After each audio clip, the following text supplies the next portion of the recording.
And thanks so much for watching Morning Live. Now, Telkom recently announced job cuts in its wholesale division, Openserve, its consumer unit and corporate centre.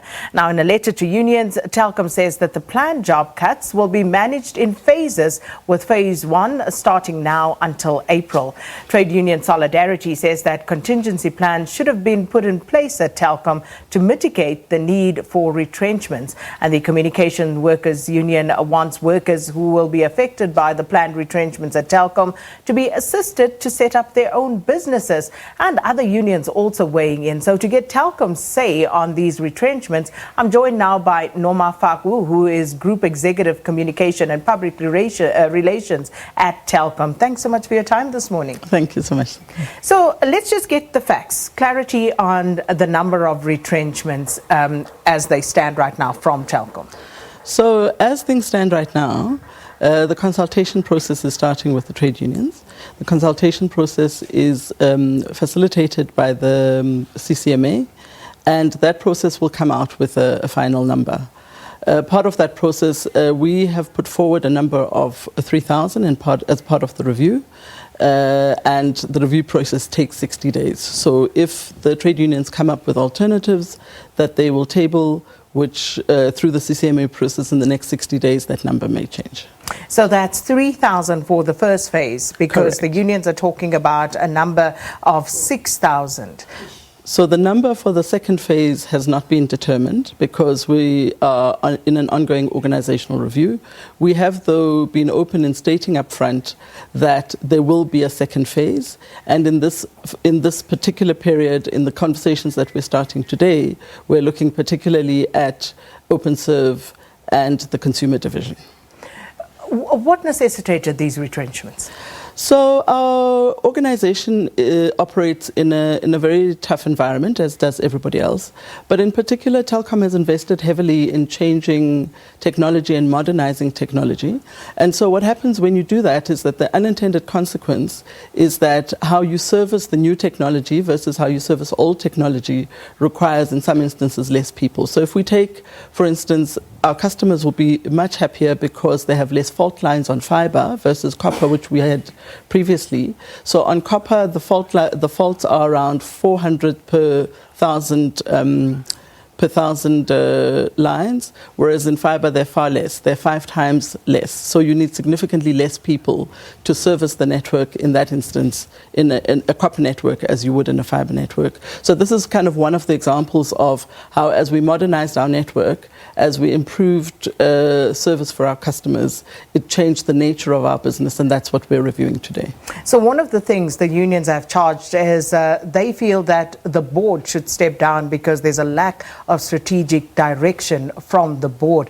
And one would imagine they would cite this as one of those issues whereby they would have felt that the board could have had more foresight and been more strategic in its planning so as to mitigate the number of job cuts that we are seeing now. How does Telkom respond to that? So I think that is a charge that should be sent to our shareholders. But how we can respond is to say, if you think about it, the structure of telecoms in South Africa, if you look up at the migration from mobile and fixed, the regulation was set up in a way to disadvantage Telkom and advantage mobile operators.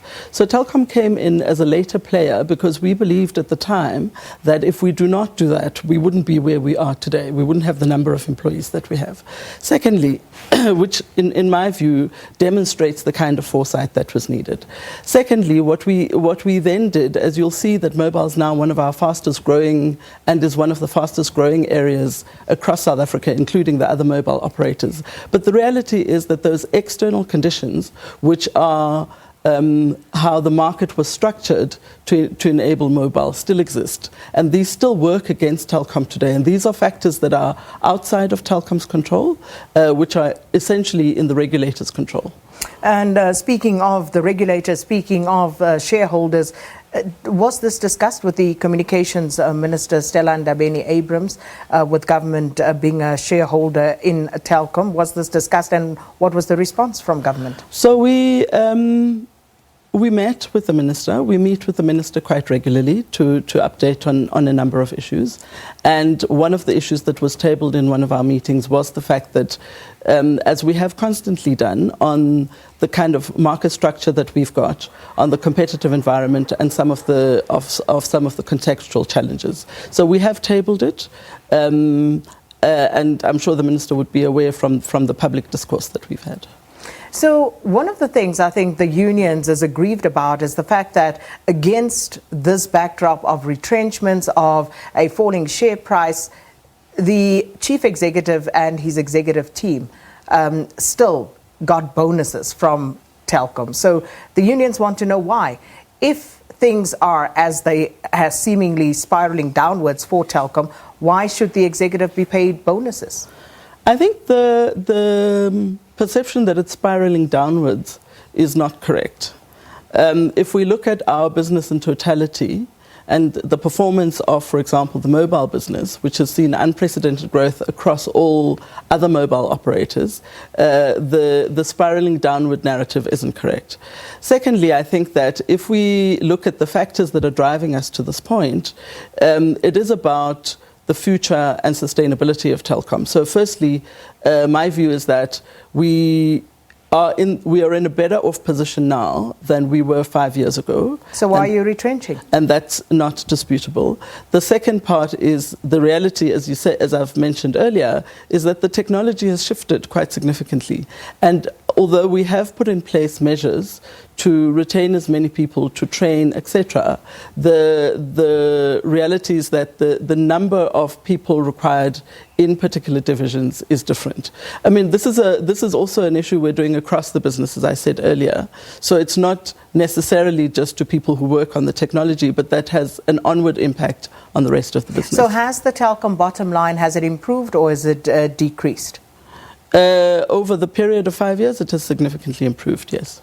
So again, it begs the question, why are you retrenching if indeed you are not in a downward spiral? Your share price, I think I checked it before this interview, you're sitting at around 34 Rand. And at some point, the Telkom share price was at around 100 Rand or so. What's impacting that? What's influencing that share price amongst other things? And again, failing to understand why, if things are so good, you have to retrench all of these people. I think that we're looking at the sustainability of the business, and how we get the business to be around for a longer time.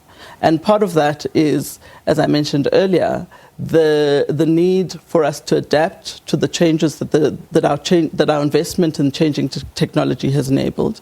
And the second part of it is that as we continue to do that, we require the same and different skills, and we're continuing to invest for that sustainability. What has Telkom done to upskill or skill its workforce appropriately in order to go along with that trajectory that the company now wants to take?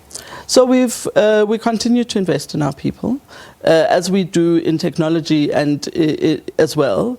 But as I've mentioned earlier, there is the newer technologies have less requirements or different requirements, which may not be serviced in the same way as we did with copper.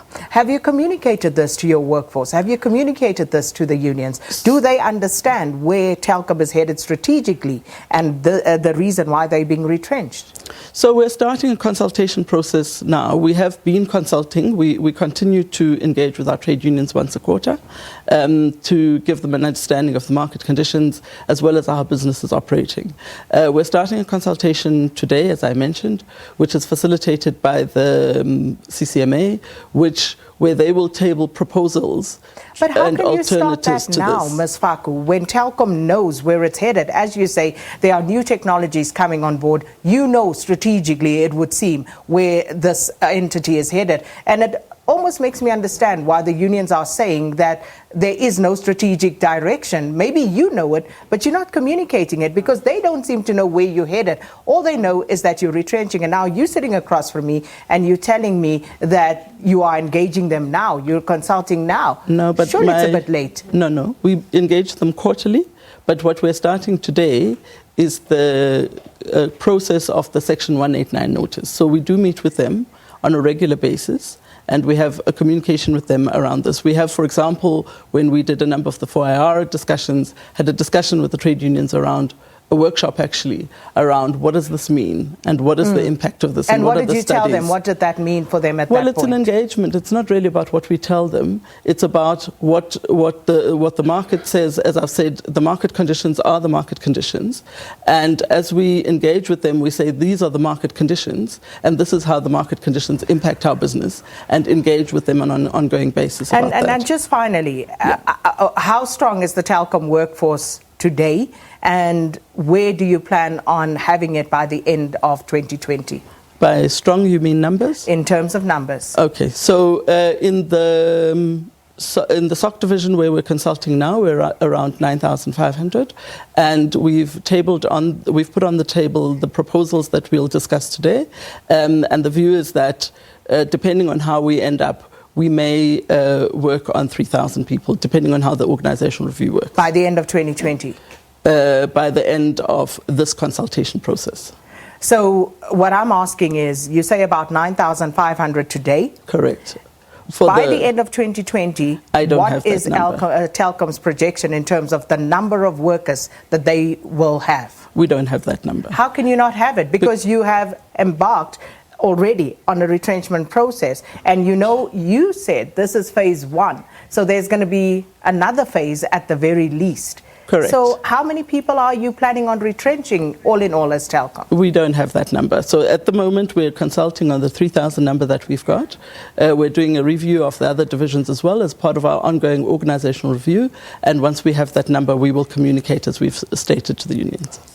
All right, we're going to have to leave it there. Unfortunately, we are out of time, and we'll park it there because I'm sure this is not the end of this particular discussion. Thank you to Noma Faku, Group Executive Communication and Public Relations at Telkom, talking to us about their retrenchment process. And with that, I'm going to hand it over to